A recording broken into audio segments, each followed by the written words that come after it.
Okay, guys, we are continuing with our assignment. Now we are looking at question 4 of trigonometry. We have some great stuff here as well from trigonometry. So what we want you guys to know, as much as trigonometry is concerned, we are going to observe the ideas of grade 11. We want to check if you can be able to work with what we call reduction formula. Reduction formula. And you still remember what is the main aim of this reduction formula? The main aim of reduction formula is to reduce the given angle so that we work with the angle which is below 90 degrees. So let's go to the problem of 4.1. Yes. Let's go to the problem of 4.1.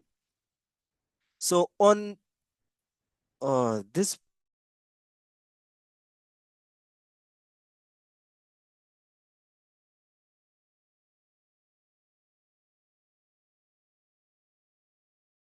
bit of a problem. Let's work on the problem of 4.1. This angle X here is going to be representing the angle which is below 90 degrees. It's an acute angle. So this X represents the angle below 90 degrees. So think about it. If we are saying this X represents the angle below 90 degrees, it implies that we are having something like 180 plus any angle below 90 degrees. You can think of 1, you can think of 2, you can think of 3. So let me just say 180 plus 1. Let me just think of this X as 1. Okay, I will explain why I'm taking this path. So I'm thinking of angle X as 1. You can think of it as any angle below 90 degrees. And then now you say, okay, let me do this. Let me look at my Cartesian plane, which says all student takes coffee. So we look at the first quadrant, which is between 0 and 90. Okay. And we also look at between 90 and 180, which is my second quadrant.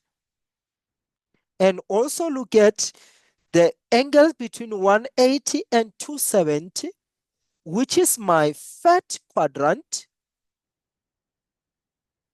And look at the angles between 270 and 360, which is my fourth quadrant. So now let's go back to that 180 plus x. The first question that we want to ask ourselves is actually, in which quadrant is this 180 plus x? Because we are having 4 quadrants. So we notice that 180 plus x, as I said, we can think of x as 1, which means that 180 plus 1 is in the third quadrant. So this 180 plus x is in the third quadrant. So it's very, very, very important to identify where is the angle 180 plus x. If we go to this one of 180 minus x, we need to identify in which quadrant is this angle 180 minus x.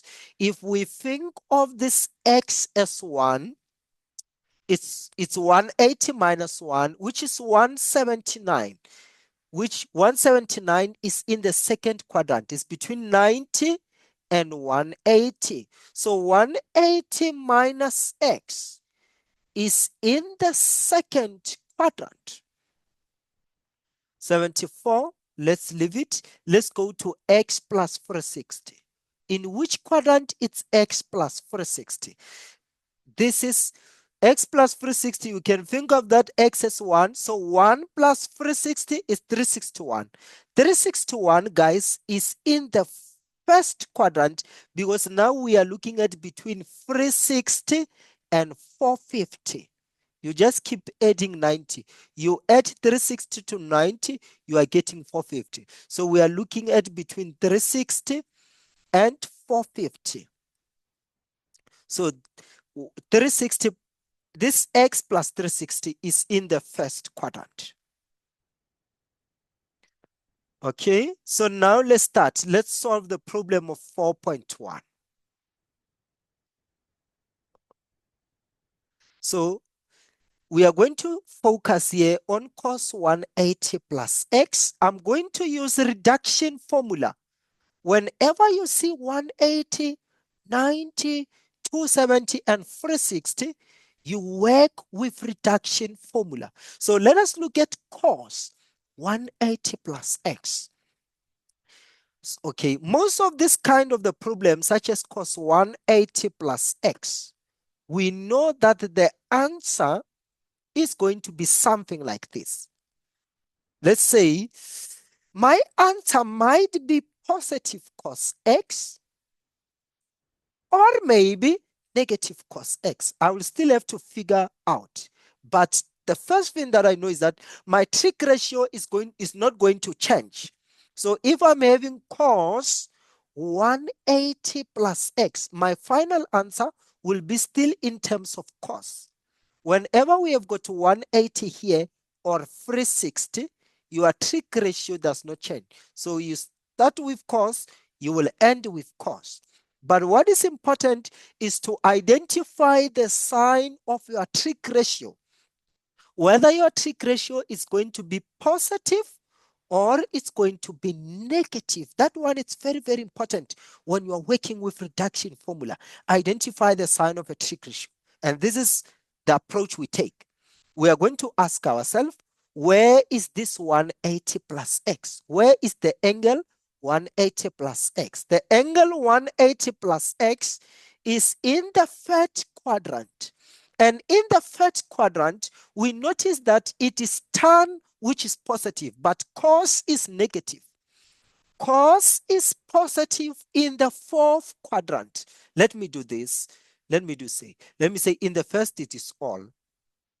In the second it is sine. In the third it is tan. In the fourth it is cos. So cos is positive in the fourth, but in the third quadrant is negative. So we notice that 180 plus x is in the third quadrant. Therefore, in the third quadrant, cos has to be negative. So I'm going to have these two negative cos x. So I have reduced my angle from 180 plus x to the angle x. This is why we call reduction formula. We want the angle to be below 90 degrees. So this x, we are quite sure, is the angle below 90 degrees. So I will say times sine 180 minus x. So 180 minus x, again, we are working with reduction formula. Decide on the sign, whether my answer is going to be positive or it's going to be negative. So where it's 180 minus x, 180 minus x is in the second quadrant. And in the second quadrant, yes, sine is positive. So my answer is going to be sine x. Times, let's not touch 74 for now. As long as it's the angle below 90 degrees, 74 is below 90, so just write it as it is. Just say sine 74 over sine x plus 360, that is sine x, because x plus 360 is in the first quadrant, and in the first quadrant, the guy's sign is positive. So your final answer is sine x. So let's leave sine 37 as it is. I don't normally rush to touch angles below 90 degrees. I just write them as it is. Sine 53 times, this one is very, very important. As long as you see 90, your trig ratio is going to change. So I know that the trig ratio sine is going to change to its core function. The core function of sine, it is called cos. So sine is going to change to cos.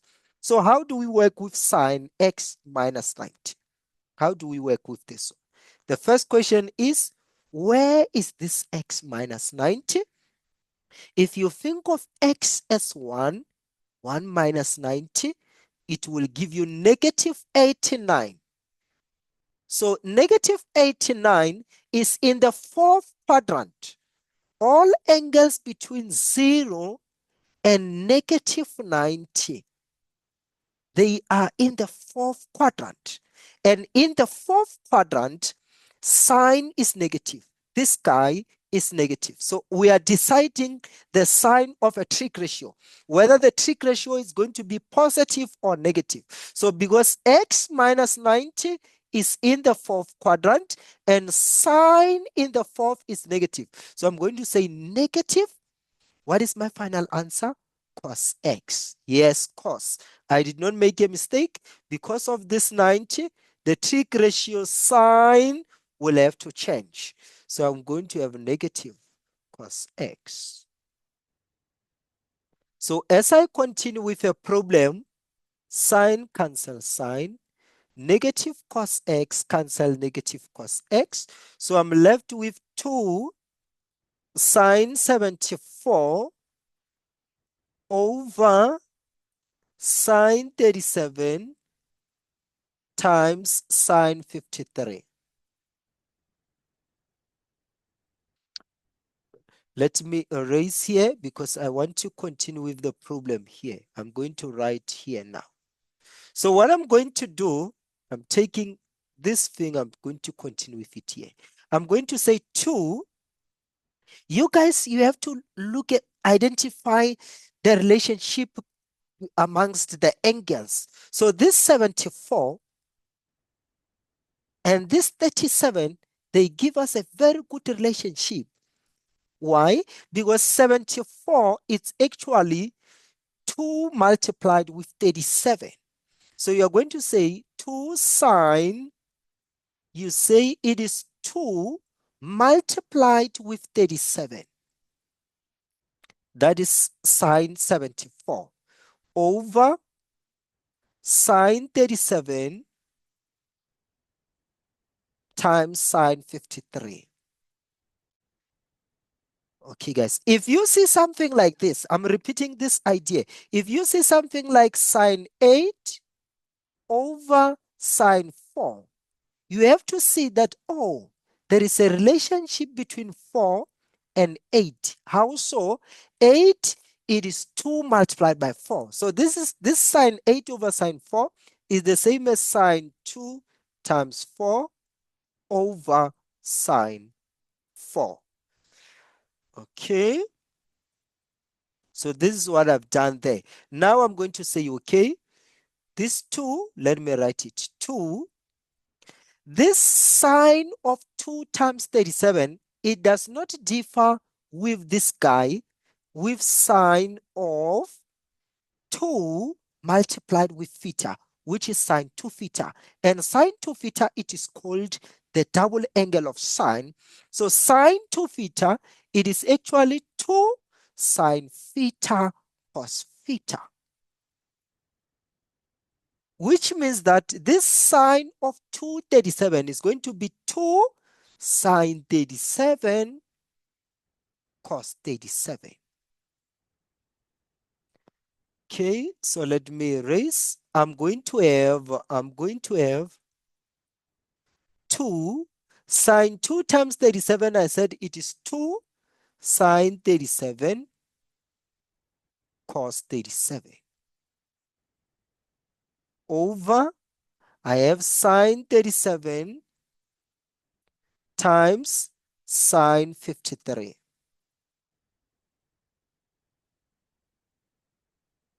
Guy, boom, boom, they cancel. So now I have 2 times 2, which is 4. So I have 4 cos 37 over sine 53. And you guys have to understand that whenever you see cos and sine and their angles are adding to 90, like 37, if you add it to 53 gives you 90. This might be an indication that cos 37 and sine 53 are equal. Let me show you how. You're going to say 4 cos 37 over, you now say sine, this 53, guys, it is 90 minus 37, which means we're having 4 cos 37 over sine 90 minus 37, it is cos 37. Cos 37 cancel cos 37, the answer is 4. So 4.1, our answer is 4. Okay, let me go to 4.2. Let me go to 4.2.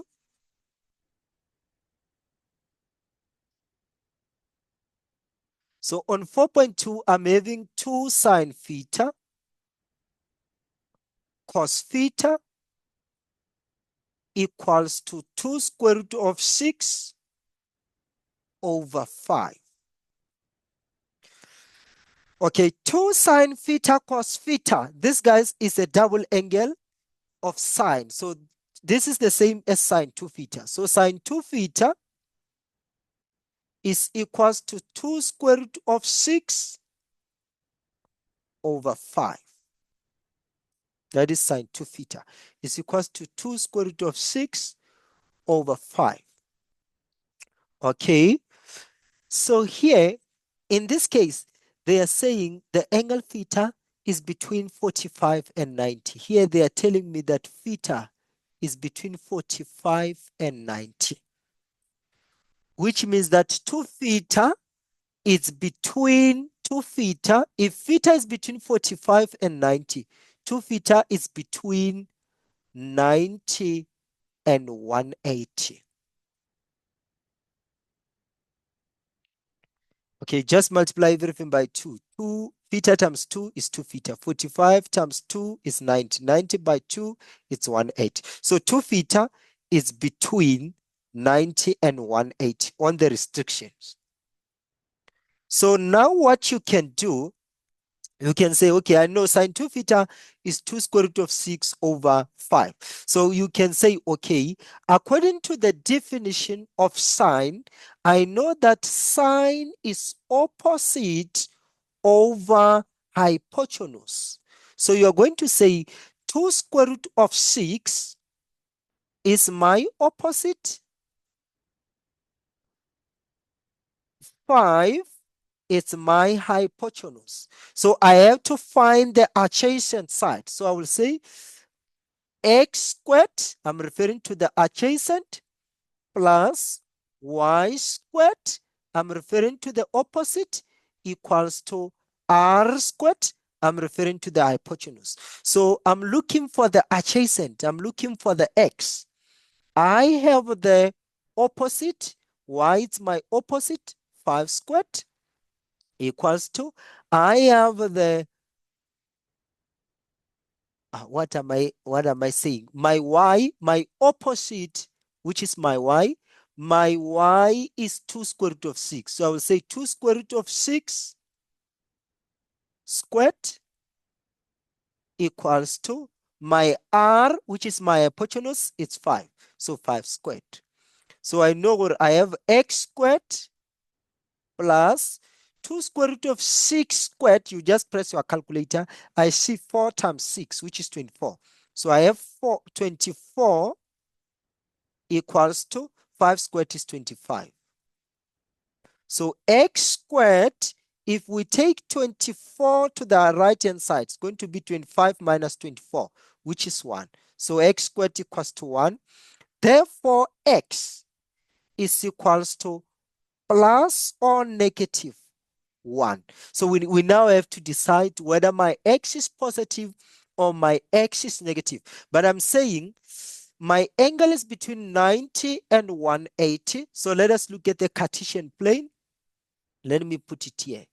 0, 90, 180. So between 90 and 180, I'm actually in the second quadrant. X here is going to be negative. X is positive here. y is positive here, x is negative here. So in the second quadrant, x is negative. Therefore, my x is equals to negative 1. So I have the adjacent now, which is negative 1. So, okay, which means that I can find cos 2 theta now. I have sine 2 theta. I can find cos 2 theta. I'm going to say cos 2 theta is equals to adjacent, which is negative 1, over hypotenuse. My hypotenuse, I said it's how much? My hypotenuse, I said, where did I?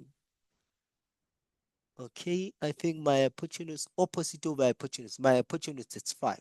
So cos 2 theta equals to negative 1 over 5. And this cos 2 theta can be written in terms of, we can say is 2 cos squared theta minus 1. Cos 2 theta is a double angle.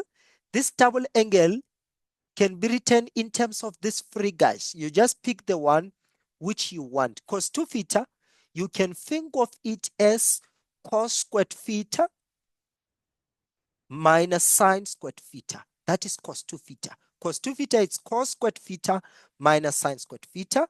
Or you can think of it as 1 minus 2 sine squared theta.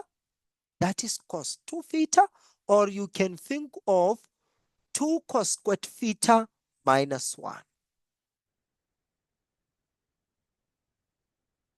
So we have these three guys. Which one do we pick? Let us pick 1 minus 2 sine squared theta, since we are looking for sine theta on 4.2. So I will say 1 minus 2 sine squared theta equals to negative 1 over 5. Then I will say minus 2 sine squared theta equals to, take this negative 1 to the right hand side. So it's going to be minus 1 over 5 minus 1, which is, I see minus 6 over 5. Minus 6 over 5. Just confirm it on your calculator. Minus 1 over 5 minus 1. I see minus 6 over 5. Yes. So now I'm going to divide both sides by negative 2. I'm going to have sine squared theta equals to minus 6 over 5 divided by 2, divided by negative 2 actually, is going to be, let me see, 10. I see 10 underneath.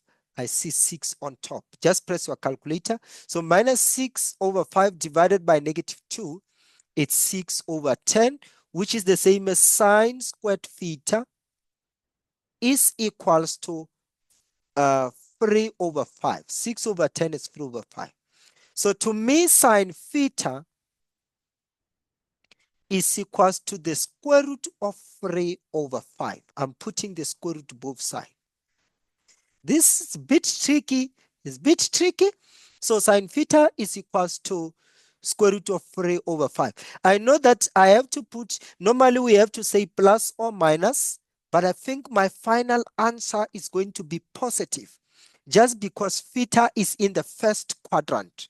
So if the angle is in the first quadrant, I know that in the first quadrant, my trig ratio sine has to be positive. So sine theta, it's actually square root of 3 over 5. So this is 4.2. Okay, I'm increasing my pace, guys. I've been recording this assignment, and guess what? I'm not even where I am. I'm not home. I still have to go home. So that is why I'm improving on my pacing so that I can go home. It's 7:30. And then since I went to work from 8, and from then I said, after the school, I said, let me record. And my videos normally takes 2 hours. So don't be surprised when I'm increasing my pace. So 4.3.1, I'm going to factorize there. If you have got 2 terms, 4 sine theta cos cube theta and 4 cos theta sine cube theta, those two terms, this is my first term, this is my second term, you have to identify the common factor. I think these ones can be factorized. Oh, I'm proving the identity. I'm going to have work with the left-hand side, which is 4 sine theta cos cube theta minus 4 cos theta sine cube theta. So what is the common factor? The common factor, obviously, it's 4 sine theta cos theta. So if we pull the common factor outside, we are going to be left with cos squared theta minus, we're going to be left with sine squared theta. Okay, which means I have 4 sine theta cos theta. Cos squared theta minus sine squared theta is cos 2 theta. And then here, I'm having 4 sine theta cos theta. Let me think of this 4 as 2 times 2. So sine theta cos theta cos 2 theta. This 2 sine theta cos theta, it's sine 2 theta. So I'm having 2 sine 2 theta cos 2 theta.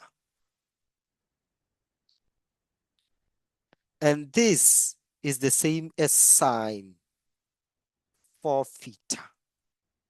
2 sine 2 theta cos 2 theta, guys, is the same as sine 4 theta. It's actually the same as, it is the same as sine 4 theta, but for you to make sense of it, is the same as sine 2 times 2 theta, which is sine 4 theta. So therefore, left-hand side equals to right-hand side. So I've proven the identity. Now they are saying hence, otherwise solve the following. Okay? So when they say hence, most of the time they say make use of the above statement. So if we look carefully here on 4.3.2, where we are having 1 plus 4 sine theta cos cube theta equals to 4 cos theta sine cube theta, I can take 4 cos theta sine cube theta to the left-hand side. So I will say 1 plus 4 sine theta cos cube theta. Take this one to this side. So it's going to be minus 4 cos theta sine cube theta equals to 0. Okay, and guys, see carefully that 4 sine theta cos cube theta minus 4 cos theta sine cube theta, we have proven that it is sine 4 theta. So we are having 1 plus sine 4 theta equals to 0, which is the same as sine 4 theta. Take positive 1 to the right-hand side, transpose negative 1. So we have sine 4 theta equals to negative 1. This is a general solution. We are working with general solution. We are going to, what we are going to do, we are going to find the reference angle here. We are going to say second function of sine. We put this one. So my reference angle is 90. Okay, and I know that trig ratio sine is negative. I'm looking at this negative one. It's negative in the third and in the fourth. So I expect my angle to be in the third. So I'm going to actually say 180 plus my reference angle. So I get 270. And I also say 360 minus my reference angle. I still get 270. So I'm going to have 4 theta equals to 270 plus k times 360. You divide everything by 4. 4 270 by 4, 360 by 4. So theta is equals to 270 by 4. I wonder how much is 270 by 4. Could it be 135? 135, 135. Okay, 270 divided by 2 is 135. So what is 135 divided by 2? Can 135 be divided by 2? What is half of 135? I see, if I think of 65, 65 plus 65, this is it's 130. So there is a missing 2,5. So it's actually 70. There is a missing 2,5. So it's 67,5. I think 270 divided by 4, it's 67,5. Just confirm it on your calculator.